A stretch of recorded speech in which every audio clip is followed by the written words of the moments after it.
As the President knows, I've worked in this field a long time in the United States Senate, having chaired a committee that had jurisdiction over these issues of guns and crime, and having drafted the first gun violence legislation, the last gun violence, I should say. And I have no illusions about what we're up against, or how hard the task is in front of us. But I also have never seen the nation's conscience so shaken by what happened at Sandy Hook. The world has changed, and it's demanding action. It's in this context that the President asked me to put together, along with Cabinet members, a set of recommendations about how we should proceed to meet that moral obligation we have. And toward that end, the Cabinet members and I sat down with 229 groups, not just individuals, representing groups, 229 groups, from law enforcement agencies to public health officials to gun officials to gun advocacy groups to sportsmen and hunters and religious leaders. And I've spoken with members of Congress on both sides of the aisle, had extensive conversation with mayors and governors and county officials. And the recommendations we provided to the President on Monday call for executive actions he could sign, legislation he could call for, and long-term research that should be undertaken. They're based on the emerging consensus we heard from all the groups with whom we spoke, including some of you who were the victims of this god-awful occurrence. Ways to keep guns out of the wrong hands, as well as ways to take comprehensive action to prevent violence in the first place. We should do as much as we can, as quickly as we can, and we cannot let the perfect be the enemy of the good. And so some of what you will hear from the President will happen immediately. Some will take some time. But we have begun, and we are starting here today, and we're resolved to continue this fight. During the meetings that we held, we met with a young man who's here today. I think Colin Goddard is here. Where are you, Colin? Colin was one of the survivors of the Virginia Tech massacre. He was in the classroom. He calls himself one of the lucky seven. And he'll tell you he was shot 4 times on that day, and he has 3 bullets that are still inside him. And when I asked Colin about what he thought we should be doing, he said, I'm not here because of what happened to me. I'm here because of what happened to me keeps happening to other people, and we have to do something about it. Colin, we will. Colin, I promise you, we will. This is our intention. We must do what we can now.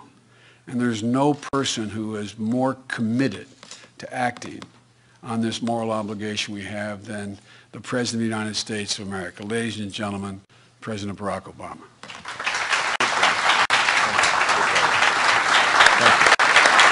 Thank you. Thank you. Thank you so much. Thank you, everybody. Please have a seat. Good afternoon, everybody. Let me begin by thanking our Vice President, Joe Biden, for your dedication, Joe, to this issue, for bringing so many different voices to the table, because while reducing gun violence is a complicated challenge, protecting our children from harm shouldn't be a divisive one. Over the month since the tragedy in Newtown, we've heard from so many, and obviously none have affected us more than the families of those gorgeous children and their teachers and guardians who were lost. And so we're grateful to all of you for taking the time to be here and recognizing that we honor their memories, in part by doing everything we can to prevent this from happening again. But we also heard from some unexpected people. In particular, I started getting a lot of letters from kids. 4 of them are here today: Grant Fritz, Julia Stokes, Hina Ziha, and Tasia Good.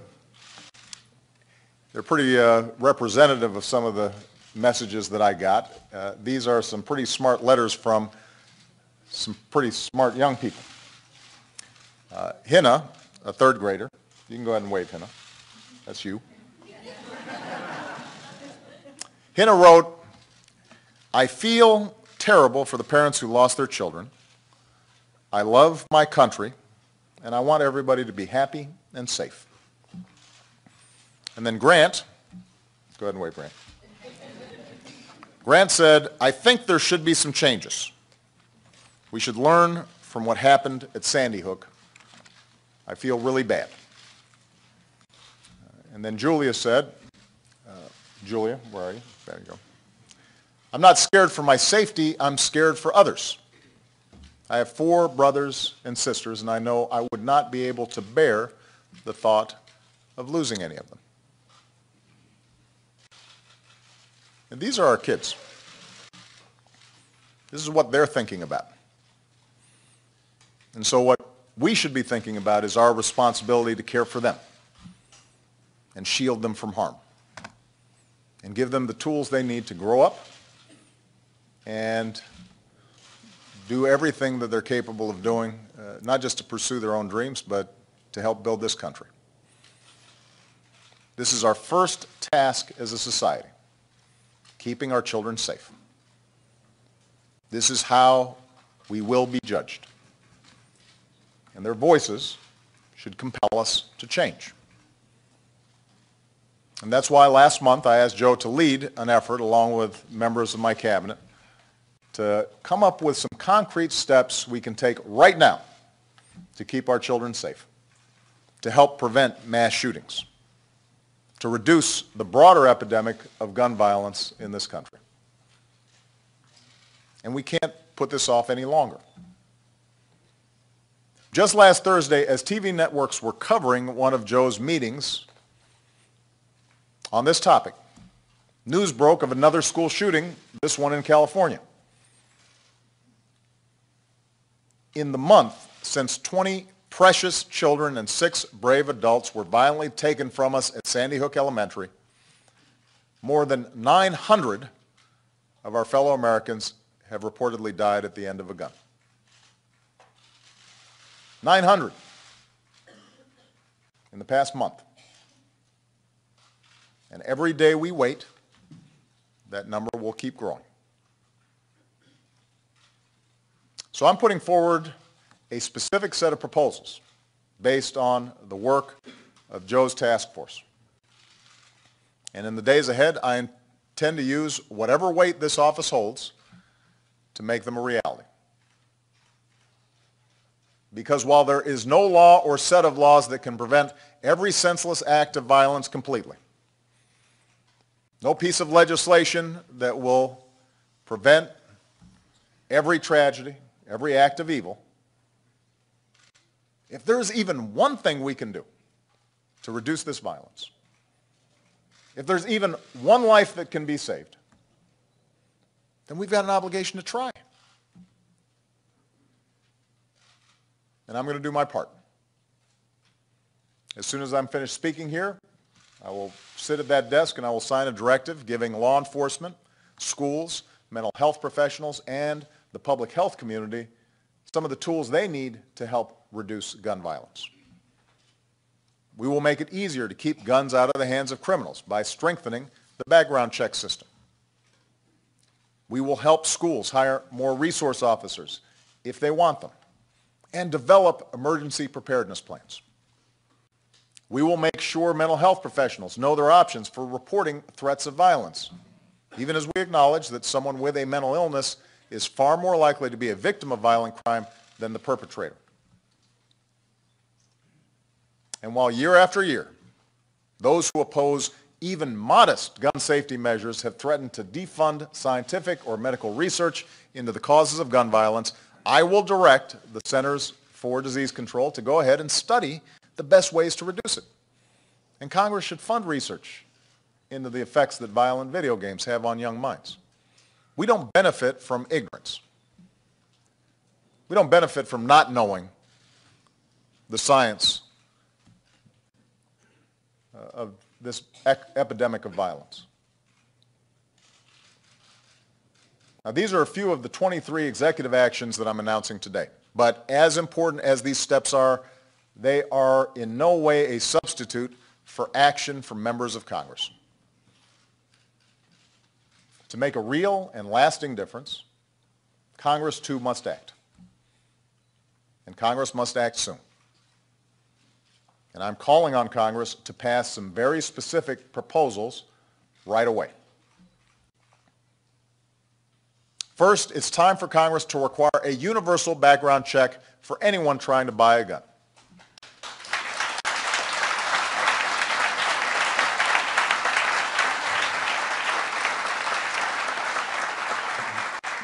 The law already requires licensed gun dealers to run background checks, and over the last 14 years, that's kept 1.5 million of the wrong people from getting their hands on a gun.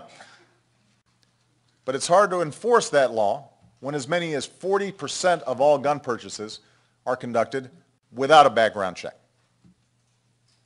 That's not safe, that's not smart, it's not fair to responsible gun buyers or sellers. If you want to buy a gun, whether it's from a licensed dealer or a private seller, you should at least have to show you are not a felon or somebody legally prohibited from buying one. This is common sense. And an overwhelming majority of Americans agree with us on the need for universal background checks, including more than 70% of the National Rifle Association's members, according to one survey. So there's no reason we can't do this. Second, Congress should restore a ban on military-style assault weapons and a 10-round limit for magazines.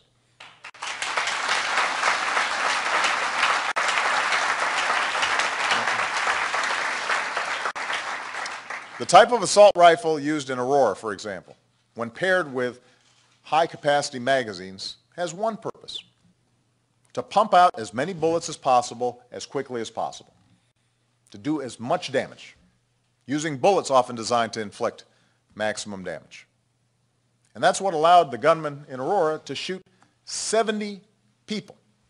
70 people, killing 12 in a matter of minutes.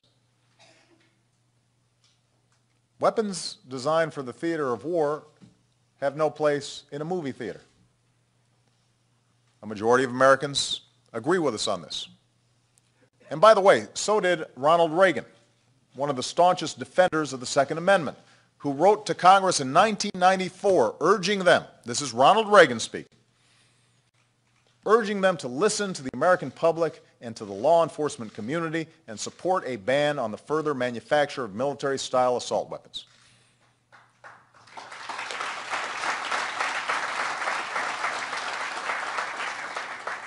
And finally, Congress needs to help rather than hinder law enforcement as it does its job. We should get tougher on people who buy guns with the express purpose of turning around and selling them to criminals. And we should severely punish anybody who helps them do this. Since Congress hasn't confirmed a director of the Bureau of Alcohol, Tobacco, and Firearms in 6 years, they should confirm Todd Jones, who has been acting, and I will be nominating for the post.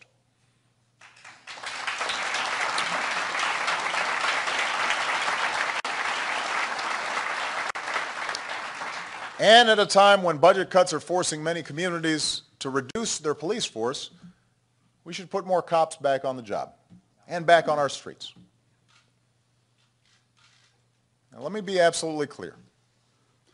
Like most Americans, I believe the Second Amendment guarantees an individual right to bear arms. I respect our strong tradition of gun ownership and the rights of hunters and sportsmen.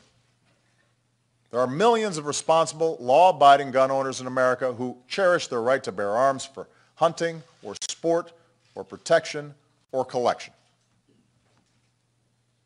I also believe most gun owners agree that we can respect the Second Amendment while keeping an irresponsible, law-breaking few from inflicting harm on a massive scale. I believe most of them agree that if America worked harder to keep guns out of the hands of dangerous people, there would be fewer atrocities like the one that occurred in Newtown.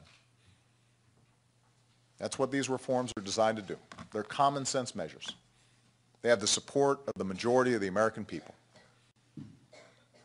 And yet, that doesn't mean any of this is going to be easy to enact or implement. If it were, we'd already have universal background checks. The ban on assault weapons and high-capacity magazines never would have been allowed to expire. more of our fellow Americans might still be alive, celebrating birthdays and anniversaries and graduations. This will be difficult. There will be pundits and politicians and special interest lobbyists publicly warning of a tyrannical, all-out assault on liberty. Not because that's true, but because they want to gin up fear or higher ratings or revenue for themselves.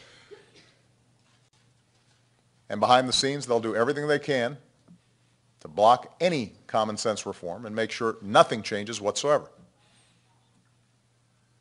The only way we will be able to change is if their audience, their constituents, their membership says this time must be different. That this time we must do something to protect our communities and our kids. I will put everything I've got into this, and so will Joe. But I tell you, the only way we can change is if the American people demand it. And by the way, that doesn't just mean from certain parts of the country. We're going to need voices in those areas, in those congressional districts where the tradition of gun ownership is strong, to speak up and to say this is important. It can't just be the usual suspects. We have to examine ourselves and our hearts and ask ourselves what is important. This will not happen unless the American people demand it. If parents and teachers, police officers and pastors, if hunters and sportsmen, if responsible gun owners, if Americans of every background stand up and say, enough, we've suffered too much pain and care too much about our children to allow this to continue, then change will come. That's what it's going to take. You know, in the letter that Julia wrote me, she said, I know that laws have to be passed by Congress, but I beg you to try very hard.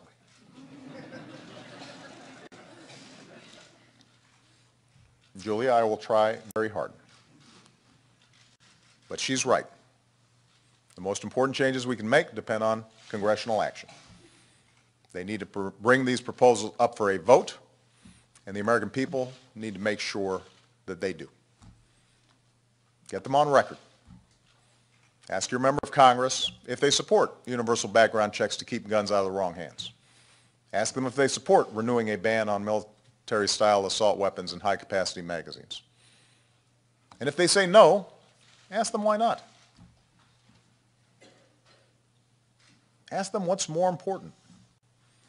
Doing whatever it takes to get a A grade from the gun lobby that funds their campaigns, or giving parents some peace of mind when they drop their child off for first grade.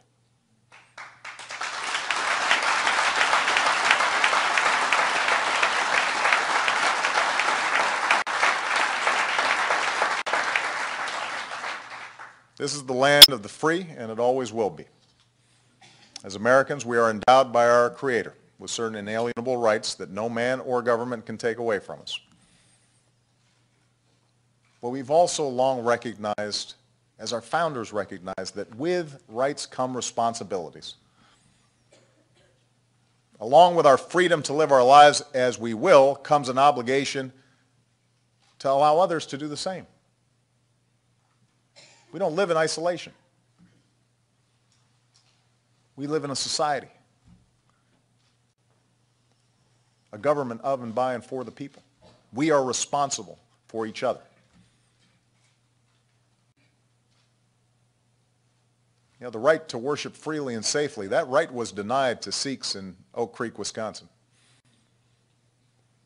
The right to assemble peacefully, that right was denied shoppers in Clackamas, Oregon, and moviegoers in Aurora, Colorado.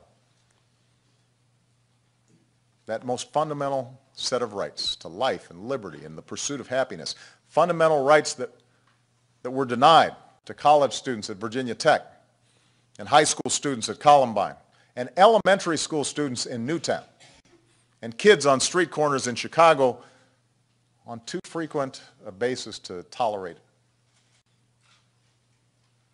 And all the families who've never imagined that they'd lose a loved one to a bullet. Those rights are at stake. We're responsible. You know, when I visited Newtown last month, I spent some private time with many of the families who lost their children that day, and one was the family of Grace McDonald. Grace's parents are here. Grace was 7 years old when she was struck down. Just a gorgeous, caring, joyful little girl. I'm told she loved pink. She loved the beach. She dreamed of becoming a painter. And so just before I left, Chris, her father, gave me one of her paintings. And I hung it in my private study just off the Oval Office. And every time I look at that painting, I think about Grace. And I think about the life that she lived and the life that lay ahead of her. And most of all, I think about how when it comes to protecting the most vulnerable among us, we must act now. For Grace. For the 25 other innocent children and devoted educators who had so much left to give. For the men and women in big cities and small towns who fall victim to senseless violence each and every day. For all the Americans who are counting on us to keep them safe from harm. Let's do the right thing. Let's do the right thing for them and for this country that we love so much. Thank you. I'm going to sign these orders.